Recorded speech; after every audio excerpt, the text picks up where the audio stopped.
달콤한 말씀 행복한 하루, 오늘 함께 나누실 말씀은 출애굽기 19장 1절부터 13절까지 말씀입니다. 이스라엘 자손이 애굽 땅을 떠난 지 3개월이 되던 날, 그들이 시내 광야에 이르니라. 그들이 르비딤을 떠나 시내 광야에 이르러 그 광야에 장막을 치되 이스라엘이 거기 산 앞에 장막을 치니라. 모세가 하나님 앞에 올라가니 여호와께서 산에서 그를 불러 말씀하시되, 너는 이같이 야곱의 집에 말하고 이스라엘 자손들에게 말하라. 내가 애굽 사람에게 어떻게 행하였음과 내가 어떻게 독수리 날개로 너희를 업어 내게로 인도하였음을 너희가 보았느니라. 세계가 다 내게 속하였나니 너희가 내 말을 잘 듣고 내 언약을 지키면 너희는 모든 민족 중에서 내 소유가 되겠고 너희가 내게 대하여 제사장 나라가 되며 거룩한 백성이 되리라. 너는 이 말을 이스라엘 자손에게 전할지니라. 모세가 내려와서 백성의 장로들을 불러 여호와께서 자기에게 명령하신 그 모든 말씀을 그들 앞에 진술하니 백성이 일제히 응답하여 이르되, 여호와께서 명령하신 대로 우리가 다 행하리이다. 모세가 백성의 말을 여호와께 전하매 여호와께서 모세에게 이르시되, 내가 빽빽한 구름 가운데서 네게 임함은 내가 너와 말하는 것을 백성들이 듣게 하며 또한 너를 영영히 믿게 하려 함이니라. 모세가 백성의 말을 여호와께 아뢰었으므로 여호와께서 모세에게 이르시되, 너는 백성에게로 와서 오늘과 내일 그들을 성결하게 하며 그들에게 옷을 빨게 하고 준비하게 하여 셋째 날을 기다리게 하라. 이는 셋째 날에 나 여호와가 온 백성의 목전에서 시내산에 강림할 것임이니 너는 백성을 위하여 주위의 경계를 정하고 이르기를 너희는 삼가 산에 오르거나 그 경계를 침범하지 말지니 산을 침범하는 자는 반드시 죽임을 당할 것이라. 그런 자에게는 손을 대지 말고 돌로 쳐 죽이거나 화살로 쏘아 죽여야 하리니 짐승이나 사람을 막론하고 살아남지 못하리라 하고 나팔을 길게 불거든 산 앞에 이를 것이니라 하라. 하나님께서는 출애굽시킨 이스라엘 민족을 자기 백성, 자기 자녀로 삼으셨습니다. 오랜 시간 이집트에서 노예 생활을 하던 이스라엘 민족은 한순간에 하나님의 백성, 하나님의 자녀가 된 것입니다. 그러나 그 모든 과정에서 이스라엘에 특별한 노력이 있었던 것은 아니었습니다.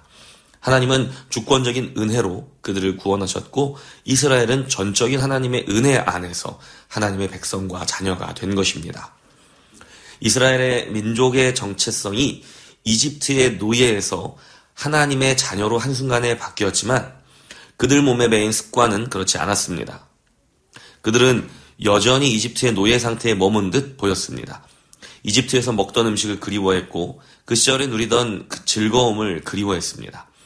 그들은 당연히 하나님의 백성다운 것이 무엇인지는 전혀 알지 못했습니다.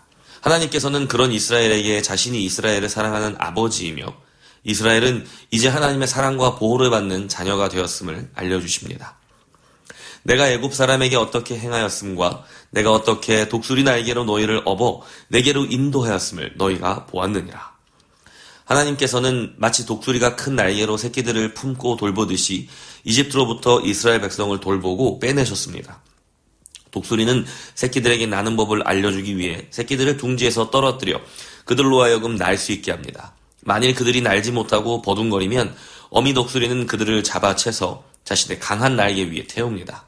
독수리의 날개는 하나님의 사랑의 손길을 상징하죠. 또 자녀를 성장시키기 위해 애쓰시고 보호하시는 아버지의 품을 나타냅니다. 이처럼 독수리에 대한 이야기는 부모가 자녀를 양육하고 보호하고 또 훈련시키는 과정을 떠올리게 합니다. 자녀는 부모의 품에서 안전함을 느끼고 자라갈 수 있는 것이죠. 히브리어 사본을 조금 더 직역에 가깝게 번역한 한글 킹제임스 번역을 보면 이어지는 5절이 그러므로 라는 말로 시작한다는 것을 알려줍니다. 그러므로 이제 만일 너희가 참으로 내 음성에 복종하고 나의 언약을 지키면 너희는 모든 백성보다 나에게 특별한 보물이 되리니 이는 온 땅이 내 것임이라. 너희는 나에게 제사장들의 왕국이 되며 거룩한 민족이 되리라. 이것이 내가 이스라엘 자손에게 고할 말이니라 하시니라. 이처럼 5절이 그러므로 라고 시작한다는 말은 4절에서 이야기한 대로 하나님께서 독수리처럼 자기 백성을 지키시는 하늘의 아버지이시기 때문에 이제 그 아버지의 사랑을 근거로 이스라엘 백성들에게 하나님의 자녀답게 살라고 순종을 명령하시는 것입니다. 그러므로 해서 이어지는 바로 다음 구절은 만일입니다. 이스라엘 백성에게는 선택지가 있다는 뜻이지요. 그들은 강압적으로 하나님께 굴복해야 할 존재가 아니라 자신이 진정 원하는 것을 선택할 수 있는 하나님의 자녀입니다. 하나님은 이스라엘 민족에게 강압적인 순종을 요구하지 않으십니다. 다만 그들은 순종할 수 있는 선택의 특권을 받는 것이죠. 하나님의 말씀대로 만약 그들이 참으로 하나님의 음성에 복종하고 하나님의 언약을 지키면 그들은 하나님의 특별한 보물이 된다고 합니다. 개역개정에서는 여기 이 보물을 내 소유라고 번역했습니다. 하나님의 음성을 듣고 언약을 지키는 사람이야말로 하나님의 특별한 소유요, 하나님의 보물인 것입니다. 본문을 자칫 잘못 이해하여 하나님의 말씀에 순종하는 것이 하나님의 백성, 자녀가 되는 조건이라고 생각하면 안 됩니다. 이스라엘은 이미 아브라함에게서부터 이어온 약속의 말씀을 통해 하나님의 백성, 자녀가 되었습니다. 그렇다면 오늘 말씀은 무엇을 이야기하는 것일까요? 그 백성, 그 자녀가 어떤 모습으로 살아야 하는지를 말해주는 것입니다. 그들이 출애굽하여 노예에서 자녀가 되었지만 여전히 노예 생활의 습관에서 벗어나지 못하고 있었던 것을 하나님께서는 이제 너희는 내 백성, 자녀가 되었으니 그 백성, 그 자녀답게 사는 것이 무엇인지 알고 순종하라 하고 말씀하시는 것입니다. 그들이 그런 삶을 선택할 때 그들은 하나님의 보물 같은 자녀의 모습이 되는 것입니다. 너희는 나에게 제사장들의 왕국이 되며 거룩한 민족이 되리라. 이것이 내가 이스라엘의 자손에게 고할 말이니라 하시니라. 그들의 운명은 정해져 있습니다. 이스라엘은 하나님의 제사장 나라가 되며 거룩한 백성이 될 것입니다. 물론 그들이 하나님의 음성을 듣고 말씀에 순종할 때 말입니다. 그것이 하나님의 백성, 자녀가 되어야 할 마땅한 모습이기 때문이죠. 제사장의 나라는 모든 나라를 하나님 앞으로 인도하는 나라가 되어야 한다는 의미입니다. 자기들만 잘나서 이방인 무시하고 차별하는 것이 아니라 그들도 하나님의 백성이 될 수 있도록 중요한 매개체가 되어야 한다는 의미입니다. 뿐만 아니라 하나님의 임재를 경험하여 세상과는 구별된 거룩한 백성으로 살아야 한다는 의미이기도 합니다. 이어지는 9절부터 13절의 말씀은 하나님의 임재를 경험하는 것이 얼마나 엄중한 일인지 가르쳐 줍니다. 하나님은 자기 자녀를 사랑하는 아버지이시지만 그분의 자녀는 그분의 거룩하심 앞에서 경외감을 가져야 합니다.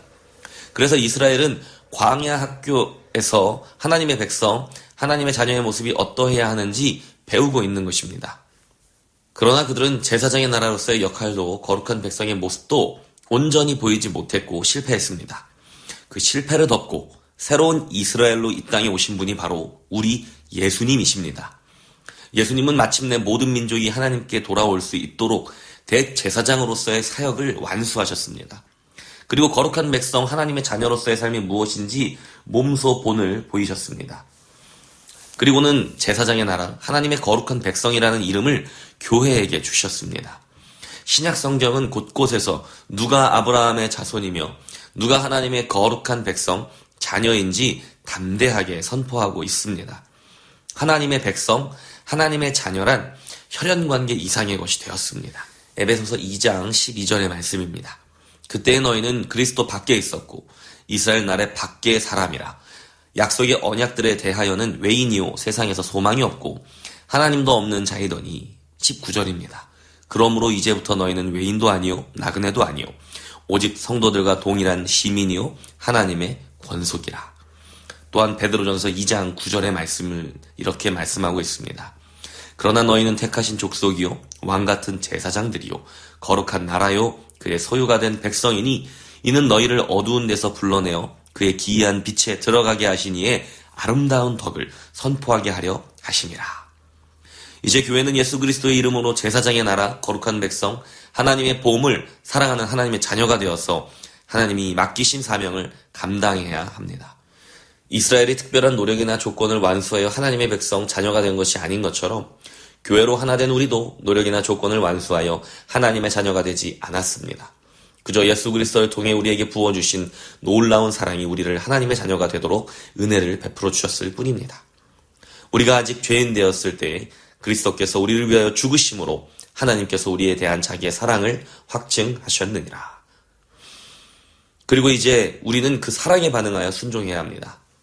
우리는 하나님의 말씀에 귀를 기울이고 그분의 말씀에 순종하는 삶을 살아야 합니다. 그래야 그분의 자녀가 되기 때문이 아니라 그분의 사랑이 우리를 그분의 자녀로 부르셨기 때문입니다. 자녀는 노예처럼 두려움이나 필요, 억압에 의해 순종하지 않습니다. 자녀는 오직 부모의 사랑에 반응하여 순종합니다. 그리고 우리가 예수님을 바라보며 하늘 아버지의 사랑에 반응하여 순종할 때 하나님은 우리를 자기의 보물이라고 말씀하십니다. 물론 우리가 순종하지 못할 때에도 하나님은 여전히 우리를 향한 변함없는 사랑으로 우리의 순종을 기다리십니다. 우리가 실패할 때에도 하나님은 우리를 자신의 보물 같은 자녀라고 생각하십니다.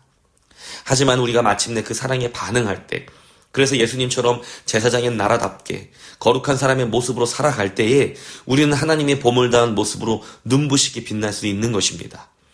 우리에게는 매일 잠을 자고 다시 일어나 새로운 하루를 맞이할 기회가 있습니다.